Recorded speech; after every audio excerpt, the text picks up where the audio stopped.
Hello बच्चों, आज का हमारा जो चैप्टर है वो पिछले से आगे का है। राजा, किसान और नगर का पार्ट 4। 3 पार्ट हम पढ़ चुके हैं। आज हमारा है पार्ट 4। पार्ट 3 तक जो हमने पढ़ा है उसका एक बार हम समराइज कर लेते हैं कि 600 ईसा पूर्व से लेकर यानी कि महाजनपद काल और उससे भी पुराने समय से लेकर हमने मौर्य काल पढ़ा, उसके बाद मौर्योत्तर काल पढ़ा और उसके बाद गुप्त काल तक राजाओं का किस प्रकार का जीवन था, किस प्रकार उनकी वंशावलियाँ थी और कैसे उनके सिक्के और उनका रहन सहन वगैरह था।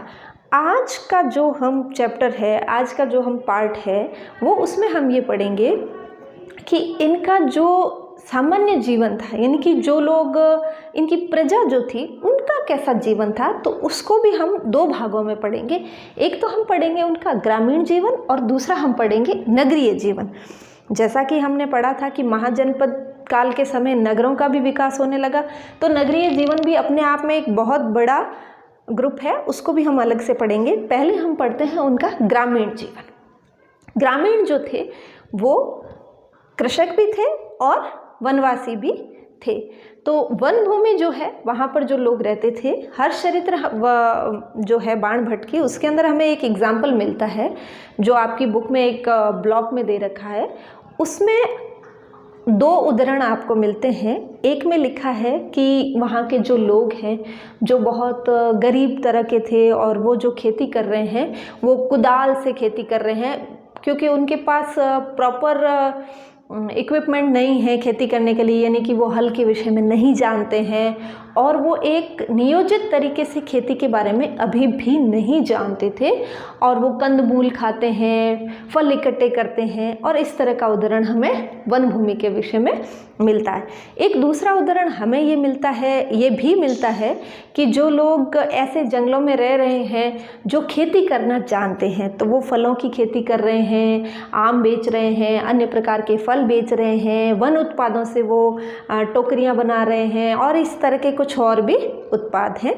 तो वनों में रहने वाले भी जो लोग थे वो भी कुछ बहुत बैकवर्ड थे और कुछ थोड़े उनसे नियोजित थे जो वन उत्पादों को नियोजित तरीके से बेचते थे।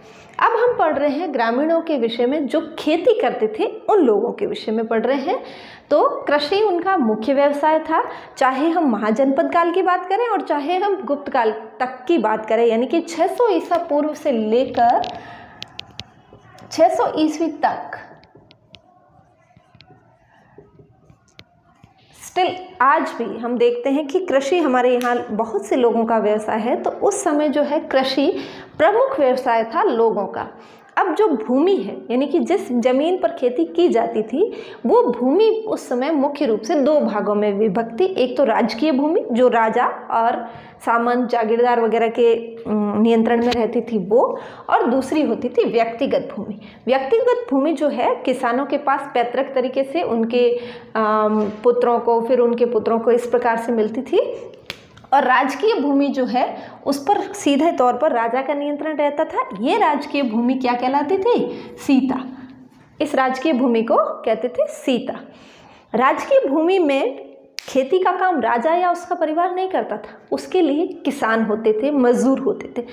ये इस तरह से हम देखेंगे कि जो राजकीय और व्यक्तिगत भूमि है, यहाँ पर हमको किसानों के 2 ग्रुप देखने को मिलेंगे। एक ग्रुप जो राजा के लिए खेती करता है तो वो तो मजदूर हो गया या दास हो गया, और दूसरा जो है व्यक्तिगत। ये किसान छोटे किसान थे और ये जो राजकीय भूमि पर खेती करते थे, इनके लिए हम आगे देखते हैं। इस भूमि के विषय में हम बात करें तो यहाँ सिंचाई की उपलब्धता थी। ऑब्वियस है, ये राजा की भूमि है तो राजा के पास बहुत ही उपजाऊ भूमि थी, तो यहाँ पर उपजाऊ होने के साथ साथ यहाँ सिंचाई की भी अच्छी सुविधा उपलब्ध थी।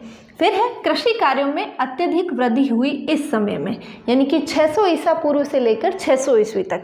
इसके विषय में भी हमने पहले चर्चा की थी कि अब तक लोहे का प्रयोग प्रारंभ नहीं हुआ था। इससे पहले जब महाजनपद काल में लोहे से व्यक्ति परिचित हुआ तो लोहे का हल बनाने लगा और भी कृषि कार्यों में लोहे के औजारों का उपयोग होने लगा और इसीलिए कृषि कार्यों में अत्यधिक वृद्धि हुई। वन भूमि को साफ करके खेती का काम किया जाने लगा।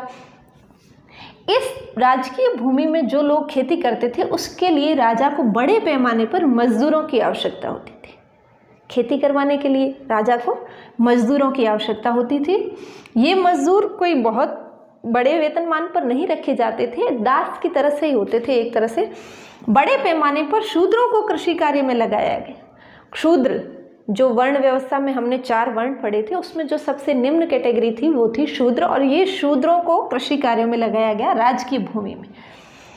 अब तमिल साहित्य में हमको किसानों के ग्रुप्स देखने को मिलते हैं, यानी कि किसानों का वर्गीकरण देखने को मिलता है। ये वर्गीकरण, एक तो है वेल्लार, जो मतलब थे बड़े किसान, जिनके पास जागीरदारी थी, बड़ी ज़मीनें थी, वो थे वेल्लार। फिर उसके बाद मध्यम वर्गीय हलवाहा या उल्वर, ये लोग थे जिनके पास अपनी पैतृक भूमि थी और बहुत ज़्यादा बड़े पैमाने पर इनके पास भूमि नहीं थी। ये अपने लिए खेती करते थे, तो ये व्यक्तिगत किसान की तरह से हो गए। और फिर है दास, जिनको अणिमयी भी कहा जाता था। ये जो दास हैं, ये दास या तो वेल्लार के लिए काम करते थे और या फिर राजकीय कार्यों में इनको लगाया जाता था। ये दास अधिकांशतः जो है ये युद्ध भूमि में पकड़े गए लोगों से ये काम करवाया जाता था खेती का। फिर है गुप्त काल तक आते आते इसकी जो खेती का है, इसमें कर व्यवस्था पर हम नज़र डालते हैं। हमने पढ़ा था कि मौर्य काल में टैक्स बहुत कम था, तो गुप्त काल में भू राजस्व ही राज्य की आमदनी का प्रमुख स्रोत था, इसलिए। लेकिन फिर भी यहाँ ये समझना बहुत ज़रूरी है कि ये भू राजस्व बहुत अत्यधिक नहीं था। भू राजस्व 1/6 था, यानी कि 1/6 भाग लिया जाता था, और ये दोनों ही तरीक़ों से लिया जाता था। नकद भी दे सकता था किसान, अथवा अनाज के रूप में भी दिया जा सकता था। तो भू राजस्व 1/6 आय का प्रमुख स्रोत था राज्य के। नकद अथवा अनाज दोनों रूपों में दिया जाता था। कभी कभी हमें यहाँ पर भूमि के प्रकार भी देखने को मिलते हैं। भूमि का वर्गीकरण इस प्रकार से किया गया था। पहला था वास्तु भूमि, जहाँ पर लोग रहते थे, ये किसानों के गांव जहाँ पर ये लोग रहते थे, उसके आसपास का क्षेत्र। फिर है अपहृत भूमि, जो बिना जोती हुई भूमि है। अक्सर इन जो नए किसान बसते थे या जो राजकीय कार्यों में जो ज़मीन काम में ली जाती थी, जो बहुत उपजाऊ हो, तो उसको इसी भूमि से लिया जाता था। फिर है सदबल भूमि, ये है मैदानी इलाका जिसमें घास वगैरह रहती थी चरने के लिए। और फिर है औदिक, ये दलदली, ये भूमि योग्य नहीं हुआ करती थी। अब जो है ओवरऑल अगर हम किसानों की स्थिति देखते हैं तो अच्छी ही थी, लेकिन भूमि उपज बहुत ज़्यादा नहीं होने के कारण किसानों को बहुत किसानों में संपन्नता का अभाव ही हमें देखने को मिलता है। फिर है ये वेल्लार है, ये बड़े किसान थे, ये काफ़ी समृद्ध किसान थे, इनके पास अच्छी संपत्ति थी, लेकिन जो किसान हैं उनके ऊपर कर का अत्यधिक दबाव नहीं था। हालांकि हमें अलग अलग जगहों पर अलग अलग प्रकार के कर देखने को मिलते हैं, मौर्य काल में भी बहुत प्रकार के कर देखने को मिलते हैं, लेकिन ये जितनी भी कर व्यवस्था है ये अत्यधिक करारोपण जनता पर नहीं था। उसके बाद हमारा शहरी जीवन यानी कि नगरीय जीवन, महाजनपद काल, बड़े बड़े नगरों का विकास हुआ। और बड़े बड़े नगरों में हमने आपको बताया था मथुरा, वाराणसी, अयोध्या, कौशल, कुरु, पांचाल, तक्षशिला, गांधार, बहुत सारे और भी नगर। देखिए पाटलिपुत्र, वाराणसी, काशी, मथुरा, तक्षशिला। दक्षिण भारत में भी एक महत्वपूर्ण नगर है पुहार, ये पांड्यों की, चोलों की संयुक्त राजधानी थी। पाटलिपुत्र तो आपको पता ही है, मगध महाजनपद की राजधानी थी। तो ये प्रमुख नगर थे 600 ईसा पूर्व से लेकर 600 ईस्वी तक। ऐसा है कि कुछ नगरों का महत्व किसी समय रहा, कुछ नगरों का महत्व किसी और समय में रहा, लेकिन ये सभी महत्वपूर्ण नगर थे। अब यहाँ पर एक बात बतानी आपको बहुत आवश्यक है कि जैसे हम हड़प्पाकालीन नगरों के बारे में बात करते हैं तो वर्तमान में उन नगरों में जनसंख्या नहीं रहती है, इसलिए उन जगहों की खुदाई करना हमारे लिए आसान था और उनके बारे में हमें बड़ी जानकारी प्राप्त है। लेकिन ये जितने भी नगर हम इस काल में पढ़ रहे हैं 600 ईसा पूर्व से 600 ईस्वी तक, यानी कि महाजनपद काल से उसके बाद तक गुप्त काल तक जितने भी नगर हम पढ़ रहे हैं, इन नगरों के अंदर वर्तमान में भी जनसंख्या निवास कर रही है। इसलिए यहाँ पर बहुत ज़्यादा खुदाई करना हमारे लिए संभव नहीं है। लेकिन कभी कभी जो हमें उल्लेख प्राप्त होते हैं, अभिलेखों से मिलते हैं, या कुछ ताम्रपत्रों पर लिखी गई सूचना, या कुछ जगहों की हमने खुदाई की है, या कुछ पुस्तकें लिखी गई, उनके उद्धरण से हम जितनी भी जानकारी संकलित कर पाए हैं उसके आधार पर हमने एक, यानी कि पुरातत्वविदों ने एक पैमान तैयार किया है, मापदंड, और बताया है कि भाई जो इनका नगरीय जीवन था वो किस प्रकार का था। चूँकि कृषि यहाँ का प्रमुख व्यवसाय था, लेकिन उसके बावजूद यहाँ पर नगरों का विकास हुआ और नगर व्यापार पर ही निर्भर करते हैं। तो ये प्रमुख नगर जो है ये सभी मूल रूप से व्यापारिक केंद्र थे, चाहे मौर्य काल की बात करें और चाहे हम आगे शुंग, सातवाहन, कुषाण, शक और आगे हम गुप्त काल तक की बात करें तो ये प्रमुख नगर हैं। अलग अलग समय में हमने बताया अलग अलग नगर शक्तिशाली थे।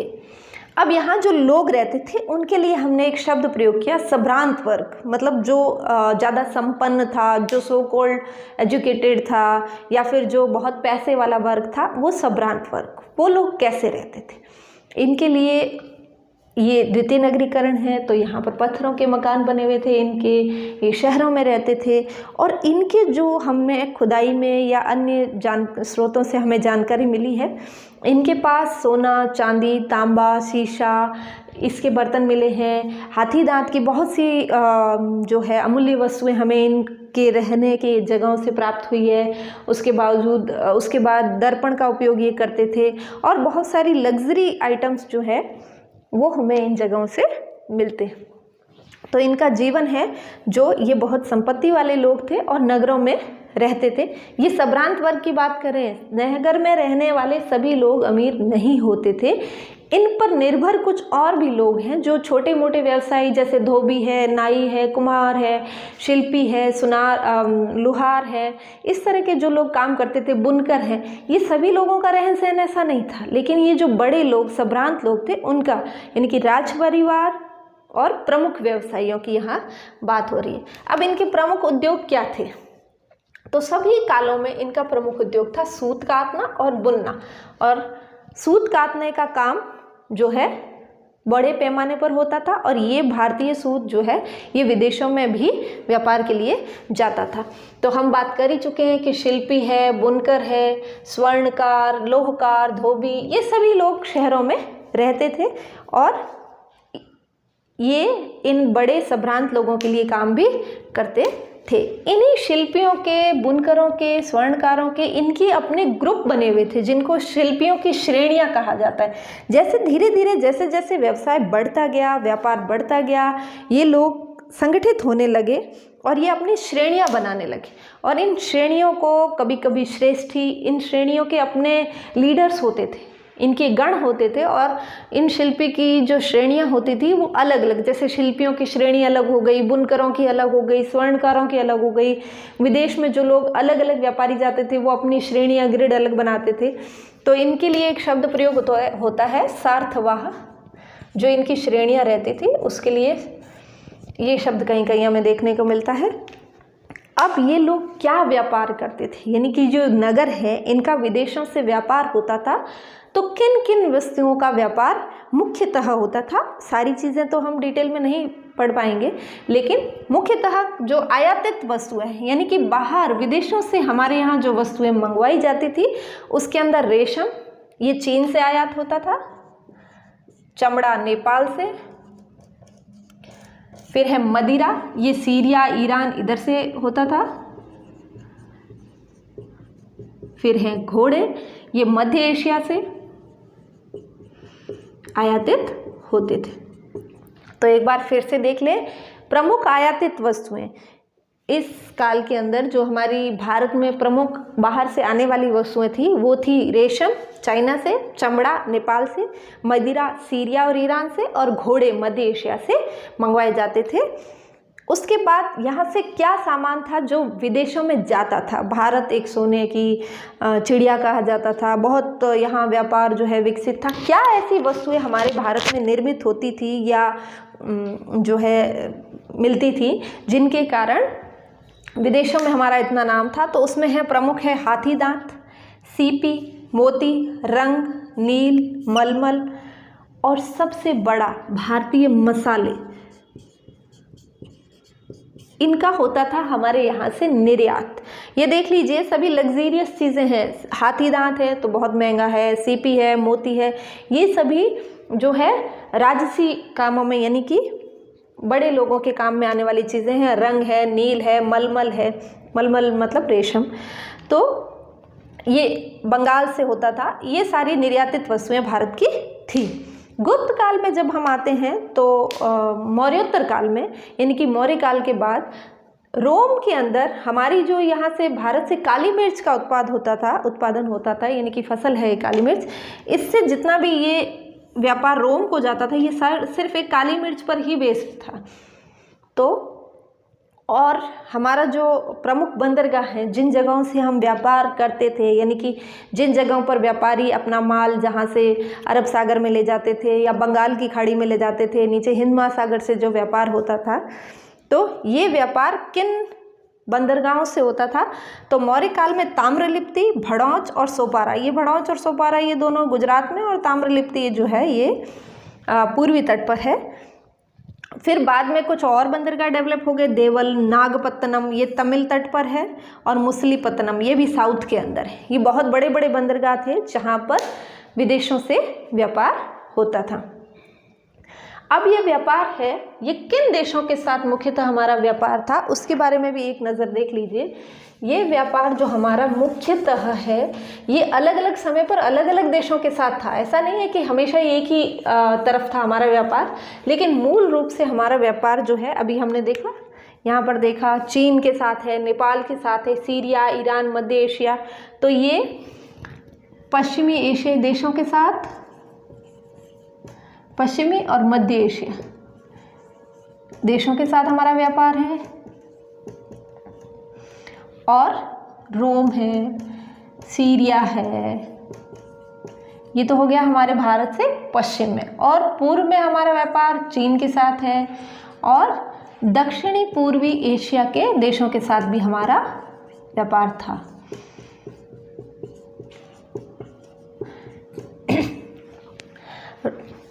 जो मौर्य काल है उसमें हमारा व्यापार इन देशों के साथ अधिक था, लेकिन बाद में कालांतर में जब रेशम मार्ग की खोज हुई मौर्य काल के बाद यानी कि मौर्योत्तर काल में, तो चीन के साथ हमारा व्यापार बढ़ा और दक्षिण पूर्वी एशिया के साथ भी हमारा व्यापार बढ़ा। चीन से हम रेशम लाते थे और रेशम मार्ग जो है वो पूर्वी एशिया से लेकर पश्चिमी एशिया तक फैला हुआ था, और इसमें हमारे बहुत सारे नगर उसके बीच में आते थे, तो इसी वजह से हमारे कुछ महत्वपूर्ण नगरों का विकास भी हुआ। गुप्त काल में इस रोमन साम्राज्य का पतन हो गया। रोमन साम्राज्य के पतन के साथ ही हमारा व्यापार जो है वो रोम से कम हो गया, और गुप्त काल में हम देखते हैं कि हमारा व्यापार चाइना और दक्षिणी पूर्वी एशिया के साथ बढ़ जाता है, और पश्चिमी और मध्य एशिया के साथ धीरे धीरे हमारा व्यापार कम हो जाता है। तो गुप्त काल में रोमन व्यापार का पतन हो गया, दक्षिण पूर्वी और चीन से हमारा व्यापार बढ़ गया। तो ये था हमारा सब्रांत पर प्रमुख नगर, प्रमुख ग्रामीण जीवन है उसके विषय में पढ़ा। अब हमारा ये सेकंड चैप्टर पूरा होता है, और उसके बाद हम अगले चैप्टर में पढ़ेंगे आगे का इसी काल का समाज के विषय में। धन्यवाद।